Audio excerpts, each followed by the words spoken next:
Va, sveiki, turim dar vieną pašnekovą, dar vieną pokalbį, dar vienas žmogus pasidalins savo patirtim ir žiniomis, kurios iš tikrųjų praverčia viešai kalbant, nes šiandien pokalbį yra Kęstutis, o Kęstutis yra, aš tokius žmonės vadinu tuos, kurie, nežinau, pilnom saujom ima gyvenimą, nes iš mūsų trumpo pokalbio prieš šitą video aš tiesiog pamačiau Kęstutį kaip tą žmogų, kuris, nu tiesiog, kokios galimybės ateina, tokias ir išnaudojam. Tai Kęstutį daugiau pats papasakok apie save ir ar aš teisingą vaizdą susidariau. Gerą vakarą. Tai Violeta iš tiesų, turbūt kokiais 2016 metais išmokau sakyti viskam taip ir sakymas tiesiog taip nuvedė mane, nu tikrai toli. Tai kalbant apie viešąjį kalbėjimą ar ne, tai daug tikrai žmonių, susipažinau su daugybė žmonių, daugybė įvairių e, Erasmus projektai, Toastmasters viešo kalbėjimo klubas, improvizacijos teatras, Godopoko mokymai, mafijos žaidimai psichologiniai, žodžiu, va, jau 5 dalykai, ar ne, kur tiesiog sakant taip, žmonės tiesiog pradėjo kviesti, o kur dar visokie šokiai, kur stalo žaidimų vakaronės, kito popamokinė veikla, ar ne, ten baidarės, dviračių žygiai ir kiti dalykai. Viskas susikūrė tiesiog vienu metu. Mhm. Daug galimybių kelyje pasitaikė, daug išnaudota galimybių. Tai kadangi jau paminėjai ir Godopoko, ir Toastmasters klubą, kuriuos yra minėję ir ankstesni pašnekovai, tai nežinau, tada gal ar atsiminsi, kadangi tiek daug patirties sukaupęs, tiek daug pažinčių ir tiek daug išbandęs, ar atsiminsi, nuo ko viskas pradėjo? Vat sakei, 2016 pradėjai sakyti viskam taip. Kas buvo pirmas dalykas, kuriam pasakei taip? Tikrai taip, galbūt net ne kiek pasakiau, kiek pats domėjausi kažkokia tai veikla po darbo ar ne, kur ką nors rasti. Tai buvau lankęs šokius ir po to pastebėjau Impro Kaunas, tiesiog improvizacijos teatras, jų skelbimas Facebook'e, bendram sraute, reklama, kviečiame ateiti žmonės, išmokti improvizuoti. Kažkur šmežavo man atminty toksai kito kampo per LRT rodyta laida, ar ne, kai tenai jie mokosi ir juokinga pakankamai būdavo, tai aš irgi galvoju, nueisiu pabandysiu. Nuėjus tenais, kol kas ten, man atrodo, visiškai nemokamai buvo KTU studentų vienam iš fakultetų 5 aukšte buvome gavę paprastą auditoriją, atėję įsisklaidydavom stalus ir tiesiog improvizuotom. Tai buvo nedidelė 8-10 žmonių grupelė ir atėjus tenais susipažinau su žmonėm, jie visi tokie entuziastingi, tokie užtelta energija, visi viens už kitą kaip gudresni. Ir tiesiog pasiūlė ateiti į viešo kalbėjimo klubą. Tas klubas man skambėjo kaip kažkokia tai, nežinau, frazė, Toastmasters. Sako, tu tiki Toastmasters? Aš sakau, kas tai Toastmasteriai? Sako, viešo kalbėjimo klubas, ateik trečiadienį pamatysi. Mane pakvietė, aš atėjau, pamačiau dar kitokius žmonės, ar ne? Tie patys buvo šalia, vieni kiti dar taip pat. Žmonės pasiruošė, apsirengė mandagiai, nutvarkingai ir neetiškai, pasitempę. Visi ateina kažko. Nu, tai man irgi patiko. Sako, tu gali išbandyti 3 kartus nemokamai, bet aš po pirmo vakaro grįžęs iš karto užpildžiau paraišką ir įstojau į klubą. Tai iš vieno tokio tiesiog facebookinio skelbimo, ar ne, jau gavau vieną taip. Būnant Toastmasterių klube, jau atsirado vienas žmogus, kuris pakvietė mane į Godopoko mokymus. Tai sakau, gerai, sutinku, sako, Kęstuti, galėtum, ne tai, kad kviesti žmonės, pritraukti žmonių, bet tiesiog ateiti kartu ir visada dalyvauti. Nes Godopoko, vėlgi įdomus žaidimas, ar ne, ten gal, sakyčiau, mokymai labiau. Sutikau, važiuodavom ten berods kiekvieną antradienį ar ketvirtadienį, dabar nepasakysiu tiksliai laiko. savaitės dienos, bet tikrai buvo gan reguliarūs tie mokymai. Ateidavo irgi iki 8 žmonių grupelė. Tai, tai va, jau kitas kontaktas, ar ne? Ir iš tokio kiekvieno žmogaus kažkur pabuvus atsiranda vėl kitas žmogus. Ir numato žmonės aktyvumą, ar ne, mato tą tokį drąsumą, kad eini kažkur, visada eidavau drąsiai praktiškai pirmas, inicijuodavau. Nu ir jiem tokie žmonės patinka. Kas mato, tai jie natūraliai kažkur parašo. Parašo, Kęstuti, gal galėt važiuoti čia, gal galėt važiuoti čia, reikia tavo pagalbos ten. Ir tiesiog, taip, nu, ta kontaktai, jie užsipildė tiesiog ir telefone, ir Facebook'e, ir visur kitur, nu, pilnu srautu. Mhm. Tai Tai du taip, ar ne? Mhm, mhm. Toliau, dar gal kažkas? Toliau, būnant, sakykime, su Robertu Šonoku, ar ne, galima irgi atskleisti, jis irgi labai panašus, kaip ir aš, ar ne, jį pakvietė į vieną iš ten, dabar net nebeatsimenu, žodžiu, seminaro viso, ten buvo savaitės berods mokymai, Baptyno dvare, Žemaitkiemio, ar ne, berods taip vadinasi, jisai sako, atvažiuot ar gali pravesti mokymus. Mes, sako, būsim energizeris, tik tai vėsim tokius žaidimukus smagius. Sako, nieko ruoštis nereikia, iš improvizacijos žinos. Gerai, sakau, žinoma, galiu. Atvažiavau tenai, susipažinau su Žemaitkiemio dvaro savininku, turiu šiltą kontaktą, ar ne. Sako, galiu nakvoti, nakvojau vynogyne. Atrodo tik tai tiek. Po to susipažinau su kita moterim, Simona tokia, kuri irgi organizuoja įvairius mokymus. Prašau, jau kitas šiltas kontaktas, ar ne? Būnant vėl tenais, susipažinau su kitu žmogum, kuris dabar pastebėjau Vilniuje, organizuoja moteris tokia, organizuoja jau ne vienerius metus upės ėjimą upėje. Įsivaizduokit, ėjimas upėje, Vilnele ar kokia kita upė, negaliu pasakyti tiksliai, bet susirenka žmonių grupelė, kurie eina tiesiog upė ir yra malonumas, patyrimas. Tai mes Žemaitkiemio dvare būdami bandėm šitą dalyką, ėjimą, ir jinai turėjo tokią nukreizį idėją ir ją pagaliau realizavo. Ir žmonės dabar moka pinigus jai už tai, kad galėtų eiti upės vaga ir patirti įvairius dalykus. Wow.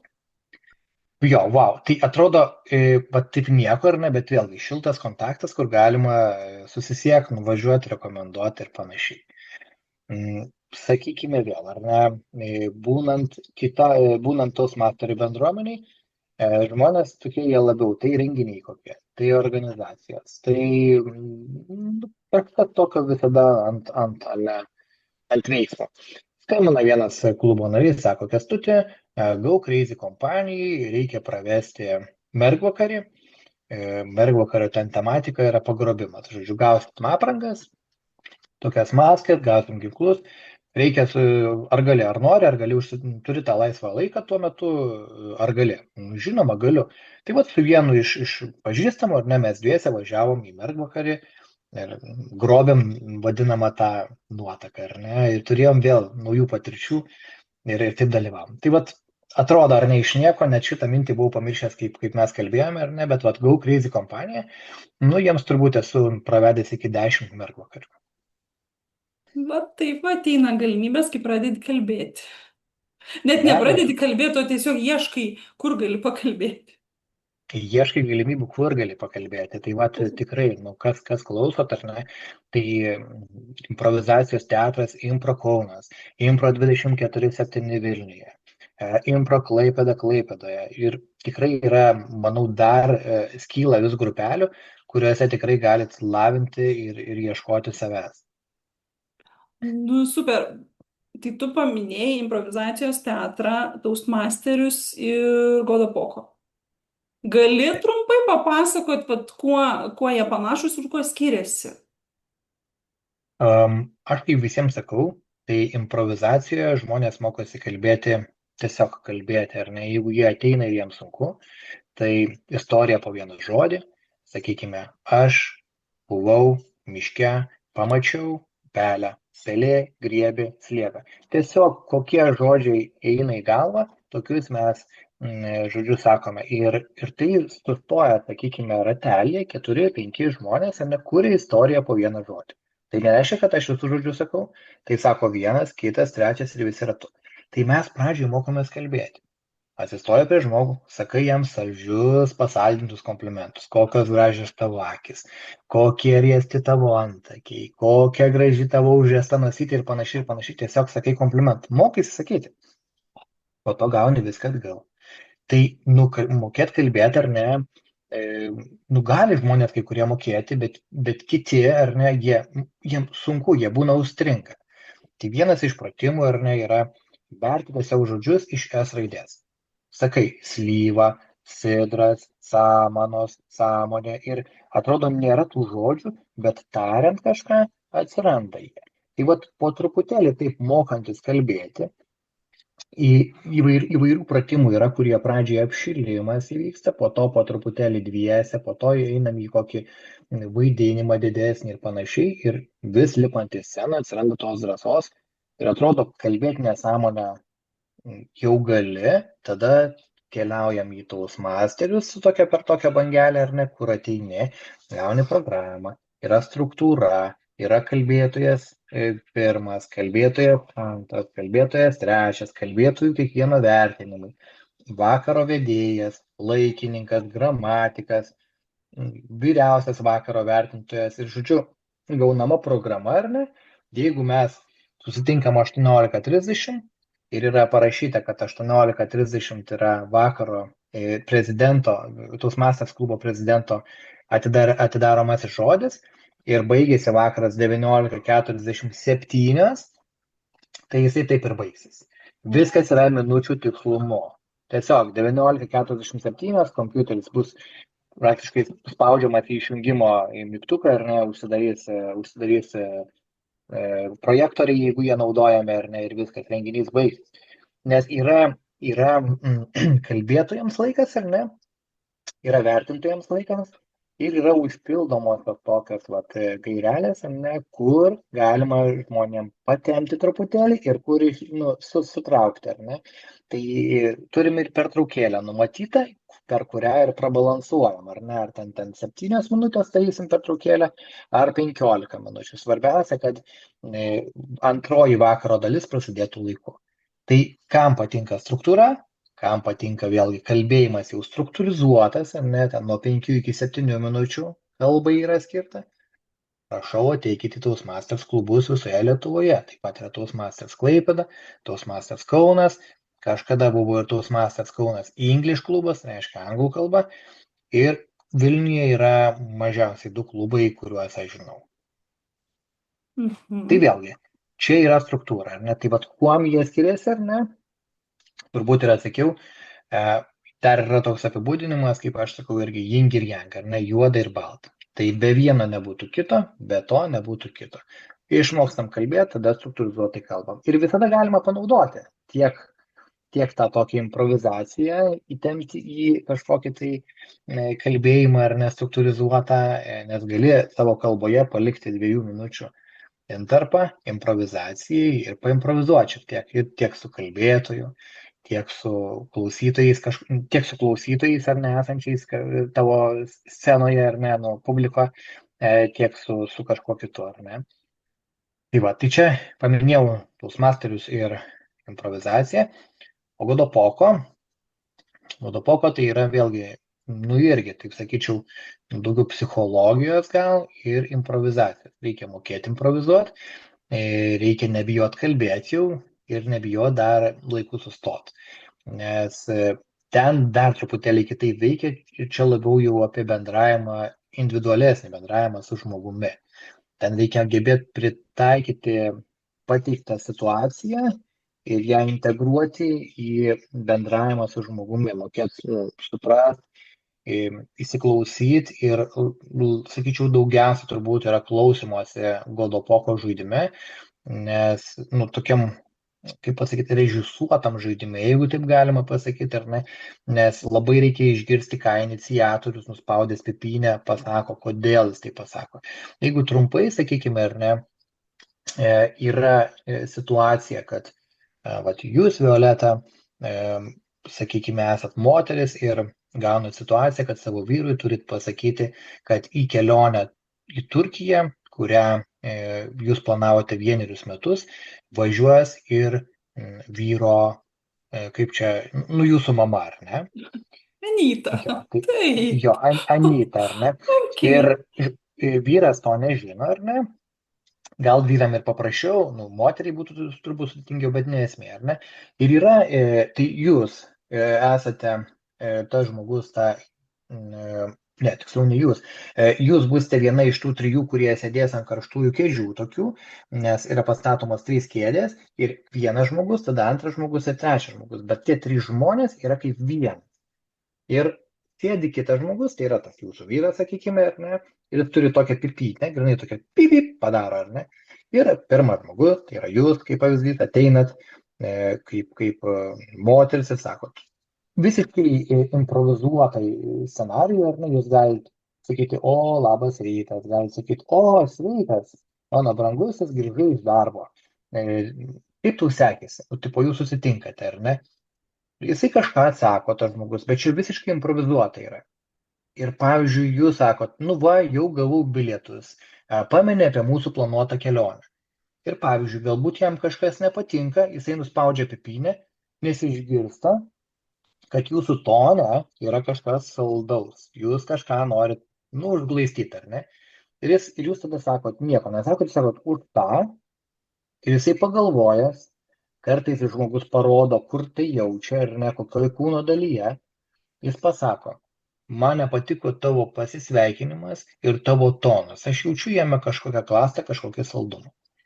Jūs pasakote ačiū, gaunate kortelę iš vedėjo, kuris stebi ir einate į savo vietą, o į jūsų vietą ateina kitas žmogus, bet tai tarsi tas pats žmogus ir jisai pradeda nuo to paties, kad sako, aš atsiprašau, mano tonas išties buvo labai saldus, aš to norėjau atskleisti žinią. Ir tada tą vyrą gali išgąsdinti tas pasakymas, kad žinia, ar ne, ir jisai vėl spaudžia pipynę ir vėl žmogus klausia, už ką, tas pasako, aš išsigandau, man čia kažkas nejauku ir jie vėl padėkoja, ateina trečias žmogus ir vėl gali kažkaip improvizuoti. Bet aš tau atnešiau tavo mėgiamo ten pieno su bandele, ar ne? Ar gali priimti? Nu ir žodžiu, ir tikslas yra, ar ne? Per atitinkamą laiką jie gali ten keistis ir keistis tie žmonės, ar ne kaip vienas, sudylinti vyrui, moteriai šiuo atveju su vyru, kad į tą kelionę važiuos ir jo Anyta. Ir kad jie būtų win-win suspaustų rankų. Wow. Nu, čia toks Wow. tai įdomus psichologinis žaidimas. Taip. Bet Tai labai, va, sakau, labai faina, iš tikrųjų, ne tik tai kalbėti, komunikuoti efektyviai, bet ir pastebėti savo būsenas.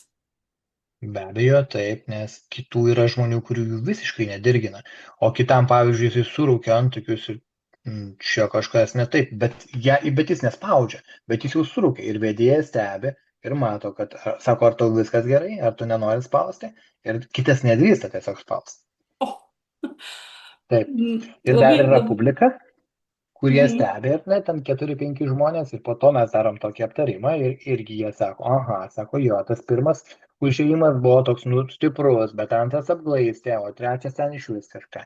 Ir tų situacijų yra tokių prigalvotų įvairių, kad, reikia patirti tai, kad suvoktum, bet jos tose situacijose būnant, ar ne, jos po to padeda bendrauti su vyresnio amžiaus žmonėm, su tėvais kažkokiais, ar ne, nes reikia mokėti taip lankščiai prieiti kartais prie jų, juos išgirsti, suprasti, ko jie iš tiesų nori. Mhm. Klausiau aš tavo apibūdinimus visų tų 3, pagrindiniai 3, ar ne, metodai, gal kaip viešą kalbėjimą praktikuotis. Ir, jie tokie, esmė jų ta pati, praktikuotis, bet priėjimas tai kiekvieno vis skirtingas. O tu Tikrai išbandai taip. visus 3. Tai pas tave pilnas komplektas. Aš išbandžiau dar ir 4. Kokį? Sportinę mafiją. O, dar apie šitą papasakok. Taip, tai sportinė mafija mano gyvenime irgi atsirado 19 metais. Aš taip netikėtai irgi pamačiau Facebook'e reklamą.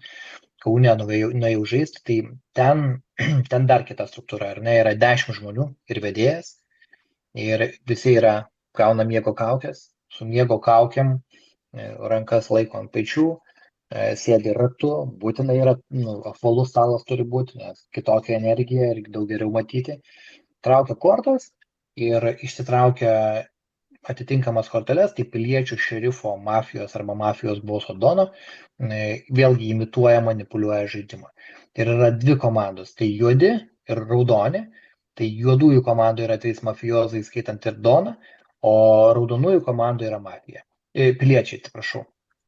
Ir šito psichologinio intelektualaus, pabrėžiu, intelektualaus žaidimo būdu žmonės žaidžia, jie patiria didelį kiekį adrenalino, kai kurie atsisako savo priklausomybių, kurių turi, nes Japonijoje, Kinijoje ar tolimuosiuose rytuose šio žaidimo pagalba yra gydomi žmonės turintys priklausomybių tam tikrų. Ir žodžiu, ir jie patiria labai daug emocijų, reikia labai mokėti įtaigiai kalbėti, iškalbėti būtinai minutę, nesikeikti, kalbėti pagarbiai, tai jūs žaidėja numeris 6, ten Violeta arba ten, nežinau, kažkokia, ar ne, šiaip geriau, kad būtų pravardė, nereikia vardų. Ir žodžiu, čia reikia daug matematikos, daug loginio mąstymo, vėlgi lavinamas ir ta pati įtaiga, ir viešasis kalbėjimas, ir psichologija, nes dar yra ir kūno kalba, kaip žmogus gauna kažkurio kortą, jisai arba susigūdžia, arba šerifas krenta ant stalo ir žiūri labai įdėmiai, labai klausosi. Ir esmė visa, kad kiekvienas žmogus kalba 1 minutę, vedėjas griežtai veda žaidimą ir fiksuoja, ar ne, ir jie renkasi savo komandas. Renkasi komandas ir šneka vieni apie kitus. Pirmas kalba tiesiog apie emociją, antras vertina pirmą ir ima į komandą arba ne, trečias vertina pirmą ir antrą ir ima į juos į komandą arba ne ir pateikinėja savo argumentus, kodėl jisai ima tą antrą ir ne. Ir taip visi 10 kalba, tada dar galima išstatyti, galima balsuoti. Ir šiaip 80% žaidimų laimi mafija, nes jie sukompromituoja, subalamutina, padaro daug chaoso ir dar ir šaudo nakties metu, ir šauna kažką, o miestelis dažnai nukenčia. Aš esu vieną kartą žaidus šitą žaidimą, nesportinį. Tai man truputuką kažkaip, nežinau, aš buvau berods mafija, man kažkaip, aš labai nepatogiai jaučiausi toj roliai, dėl to dariau daugybę klaidų.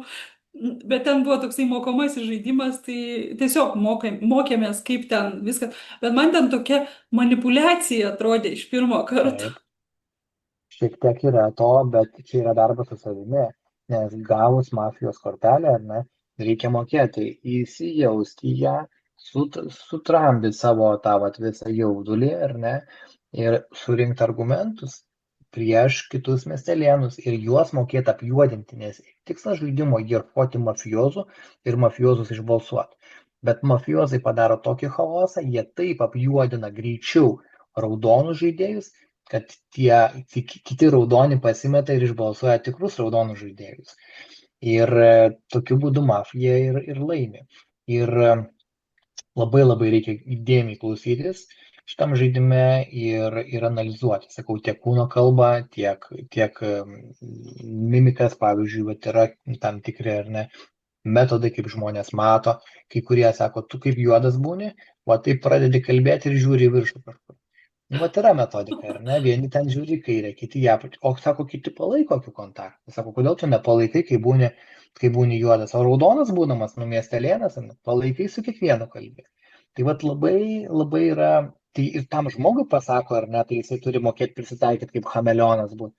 Ir tada tiem kitiem žaidėjim irgi yra aišku, žodžiu, kiekvienas analizuoja savaip ir pažaidus kartą arba du čia neina suprasti žaidimo, nes labai yra daug gylio jame, ten dar kiek metodikų yra, kaip kalbėtis, kaip tartis naktį, daug yra gestų, kūno kalbos, tokių metodikų, tai yra žmonių, kurie reguliariai renkasi ir žaidžia ir tiesiog kaifuoja.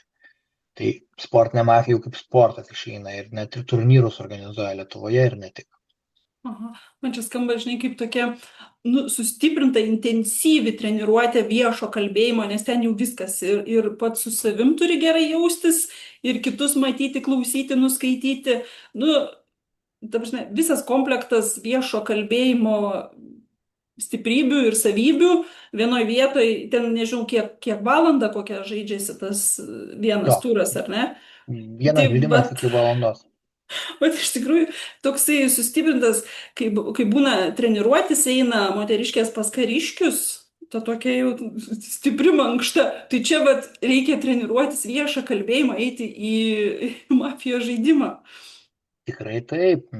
Aš taip pasakysiu, gal taip kaip ir keistokai ar ne, bet kaip aš į Kauną pirmą kartą nuvykau, tai pamačiau, kad yra žmonių iš medicinos ar ne, iš teisės, iš advokatūros. Tai, nu, kodėl teisininkai ir advokatai ateina praktikuotis tokį žaidimą ir jie su malonumu tai daro. Tai reiškia, čia vat ir yra jų treniruotė. Aha. Va taip vat. Ir tai labai, labai yra, nu, labai gera vieta, labai gera saugi terpė mokytis, treniruotis, ar ne? Nes daug yra metodikų, kaip galima paveikti žmogų. Ir yra ta frazė, 3 kartus pasakytas melas, ketvirtą tampa kuo? Tiesa? Tiesa, tai šiame žaidime mafijoje, nu, tikrai to nereikia. Užtenka ten vos keletos kartų, kelių žmonių, kad jie tą patį pakartotų. Ir jeigu pirmieji du yra mafiozai, ar ne, o kortos traukiamos atsitiktinumo metu, nu, būdu, ar ne, tai jie pasako melą, trečias jį pastiprina ir viskas. Ir visas miestelis ratų nuvažiuoja, kad kažkas yra juodi. Ir tokiu būdu išbalsuoja. Ir po to sako, nu kaip aš apsigavau, nu kaip aš galėjau, bet va tai būna. Ok, nu vat, išbandėjai keturis, praktikuoji ir praktikavai, nežinau, ar dabar dar aktyviai praktikuoji visus keturis. Tai improvizacija yra bet kur gyvenime, išėjus parduotuvėje, užkalbint kasininkę, žmogų, pasakyti komplimentą. Aš mėgstu, pavyzdžiui, nu, sutinku žmonės prie jūros, aš dabar Klaipėdoje gyvenu, sakau, žiūrėkit, jums iškrito. Ir aš rimtu veidu, jums iškrito. Atsisuka, sako, kas? Sakau, šypsena. Kaip sako, aš pasigavau ant tokio bairio, sako, prie seno bairio. Na, aš mėgstu tiesiog, aš taip, nu, kartais atrodo, kai vaikas elgiuosi, bet, nu, taip yra. Tai, tai va, improvizacija, jį vyksta, ar ne? Mafija, taip, žaidžiam, stengiamės rinktis kiekvieną trečiadienį. Improvizacija dabar sekmadieniais rečiau, bet kartais nueinu viešai kalbėjimo tos masters. Čia Klaipėdoj rečiau, užsuku kaip svečias, bet nu, per 4 metus buvau gal 3 kartus kokius. Tai šiek tiek atitolęs jau esu nuo to, bet visi kiti dalykai, jo, jie vyksta. Godopoko irgi jau pamiršęs, nes Klaipėdoje gyvenu beveik 5 metus. Mhm. Um, iš tavo pasakojimų, nu, bet iš tavo kalbėjimo, ne, tu labai daug papasakoji, kiek galimybių ateina, bet kai pradedi kalbėti ne su vienu, su kitu, paskui ateina dar žmonių, o be ryšių, ką dar pastebėjai, va tas kalbėjimas, vis tiek išbandėjai daug metodų, ne tik tai kalbėti, bet gal ir iš tikrųjų pajausti, nuskaityti žmonės, pamatyti kūno kalbą ir visą kitą, va, ką dar tau asmeniškai davė tas kalbos įvaldymas? Be Man ryšių. duoda, man duoda ramybę, galiu tikrai drąsiai sakyti, nes įkritus į bet kokią situaciją, visiškai bet kokią, paprasčiausia važiavimą zuikiu autobusu ar ne, paprasčiausia, sakykime, kažkokia šventė, ar ne, reikia pasakyti tostą. Buvau kažkada filmo pristatyme, nuėjau pasakyti gerą žodį apie filmą režisieriui, ar ne, užlipti į sceną. Tiesiog duoda, eini tuščia galva, turi mintį, nuėjęs į sceną, ją išgvildeni. Nori pasakyti kažkokį žodį, atsistoji, vad gimtadienį, šventį, vestuvėse. Ir tuščia galva sakai, pažiūri, apžvelgi žmonės, jie sustingsta, gauni dėmesio. Tai vat apie tai, o ta ramybė, ramybė užtikrintumas, bet kokiai situacijai, nu, įvaldytas liežuvis, ar ne, aš neseniai sakiau, nesu nie karto gyvenime paleidęs kumščių į darbą, ar ne, kai reikia kažkur gintis, provokuoti ir panašiai, visur užtenka kalbos. Reikia mokėti nusileist kartais, reikia kartais pakovoti ar ne, bet man niekada nereikėjo to padaryti, nes aš sugebu diplomatiškai išsisukti. Tai, sakyčiau, turbūt tokie dalykai. Mhm. Tai iš tikrųjų, ką girdžiu, tai kalbėjimas yra stiprus ginklas. labai stiprus. Mhm. Viešojo kalbėjimo baimė yra viena iš dažniausiai pasitaikančių ir žmonėm asocijuojasi su mirties baime. Jie galvoja, kad jeigu jie viešai kalbės, tai jie kaip mirties baimė, žodžiu, antra po mirties yra. Tai man kažkaip to nėra, tos drąsos yra labai labai daug. Mhm. Nu ir matom iš tikrųjų iš tavo pasakojimo, kiek, bet pasakoji, kokios galimybės atsirado, kiek iš tikrųjų tai paveikia gyvenimą. Nebereikia slapstytis ten pasieniais, lankiot, kad tik tai neatsidurti dėmesio centre, kad tik tai nieks nieko nepaklaustų, nieko nereiktų pasakyti. O vat, imi drąsiai, nu, vat, kaip sakiau, semi gyvenimą pilnom saujom. Tikrai taip, bet nu, tai sakau, visiškai net kiščiausiose vietose. Aš atsimenu, vat buvom prieš Ukrainos karą, ar ne, Ukrainos oro uoste Kijevo ir tiesiog autobusas atvažiavo su pusbroliu, sakau, paprikolinkim, įsėskim pas vairuotoją tenai į kabiną, sakau, paveš, nu, visi sėdom ir sako, eikit iš čia, po to sako, eikit į ten, kur žmonės, nu, tiesiog atrodo darai dalykus ir viskas. Ir Mhm. žiūri, kas bus. Nu, tai čia gyvenimas, čia kažkam juokas, kažkam praskaidina dieną. Kažkam gal sukelia kažkokį erzulį ir panašiai, bet nu, tiesiog laisvė, tokia laisvė, ramybė ir geras jausmas kartais. Mhm. Tikrai, laisvė. Kalbėjimas yra laisvė. Aš irgi su tuo 100% sutinku, nes nuo to laiko, kai aš pati įveikinėjau savo baimę kalbėti, aš labai gerai pastebėjau, kiek daug erdvės atsiranda aplinkui, tiesioginė ir netiesioginė prasme, kai pradedi kalbėti. Kalbėti su žmonėm ir kalbėti žmonėms. Um, Iš tikrųjų, labai, labai įdomu klausyti ir aš tikriausiai sugalvočiau dar daugybę klausimų, dar norėčiau aš daugiau iš tavęs išgirsti, bet nenoriu aš ištempti epizodo šitą mūsų iki begalybės.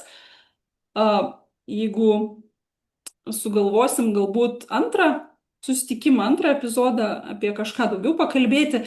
Dabar tu tiesiog papasakok vat, žmonėm, kaip tave rasti, nes manau, kad klausantis tikrai turės klausimų ir prašymų kažkokių kontaktų, kaip, kur surasti ten tuos visus metodus, apie kuriuos kalbėjai, kur ten galima ko ieškoti.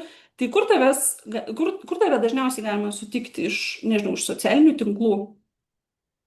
Tai turbūt kaip ir daugelį, ar ne, Facebookas, tai Kęstutis Devyžis, Instagrame taip pat esu, bet ten būnu retai, turbūt greičiausiai Facebook'e. Kažkada mano numeris buvo Toastmasters Kaunas kaip viešųjų ryšių atstovų, ar ne, tai ir įvedus į Google Toastmasters Kauno buvo numeris. Skambindavo tikrai žmonės, konsultuodavosi. Dabar tenai jau nebėra, bet per mane, nu, tai galima nukreipsiu į bet kurį miestą, Vilnius, Kaunas, Klaipėda. Mhm. Tai turbūt Facebookas. Facebookas. Manau, kad į aprašymus visur sudėsiu aš nuorodas, kaip rasti Kęstutį. Ir pabaigai, nežinau, kadangi mano tokia auditorija, kurie dar žengia tik tai tuos pirmosius žingsnius, kai kurie į tą drąsą kalbėti, arba galbūt jau kai kurie žengia toliau, bet vis dar jaučiasi kažkiek nepatogiai. Ką tu galėtum, nežinau, palinkėti, patarti tokiem žmonėm, vat, kurie pradeda eiti tuo keliu, išdrįsti kalbėti? Tai vienas iš patarimų tai turbūt imti ir daryti, bet tai lengva labai pasakyti. Tai turbūt gal susilažinti su kažkuo, kad vat, aš iki tos ir tos dienos ar net nuvyksiu į vieną iš renginių, kažkokį pabandysiu. Ir būtinai neiti vienai, ir ne, imti į parankę kažką, draugą, draugę, pusbrolį, mamą, tėtį, kad būtų drąsiau. Dažnai labai ir ne, keliems žmonėm yra drąsiau būti toje erdvėje, nors ir visos tos išvardytos mano ar ne bendruomenės jos pakankamai šiltos ir priimančios yra, bet ateiti pirmą kartą vienam žmogui, ypatingai kuriam va taip yra nedrąsu, tai būna kur kas nedrąsiau vienam, bet jeigu paskatinant tas kito esi, arba tiesiog pakvies draugę, žinai, einam išgersim kavos į tokį ir tokį renginį. Nu, va ten bus. Ir apgauti, kaip kitaip tariant, draugę ar ne, ar ten draugą, ir kad jis ateitų ir tada, o, čia papuolėm, visai smagu buvo, o vieną kartą išbandyti nieko nekainuoja. Ir labai dažnai girdžiu žmonės, kurie gailisi truputėlį, kad jie, kur jūs sako, anksčiau buvot, kodėl aš jūsų nemačiau, arba aš ilgai labai laukiu ir ryžausi šitam žingsniui, o dabar labai dėl to džiaugiuosi. Nu, bet puikus patarimai iš tikrųjų. Tikrai kartais baisu vienam eiti. Tai kompanija visada priduoda drąsos daugiau. Ačiū tau labai, Kęstuti, už pasidalinimus. Labai įdomu paklausyti, kaip, nežinau, paklausyti, kaip žmogus išbando daugybę būdų, kaip prieiti prie to viešo kalbėjimo ir kaip pasidalina, kur tai nuveda. Tai ačiū tau tiek nuo savęs, tiek, manau, iš anksto padėkosiu už klausančiuosius, kurie išgirdo ir tikrai įsikvėpė ir gavo minčių, idėjų, kaip ten įveikti tą baimę. Tai ačiū tau Ačiū tau. ir su visais klausytojais ir žiūrėtojais susitiksim sekančiam pokalbį tada. Iki. Tikrai taip. Nebijokit kalbėti. Viso.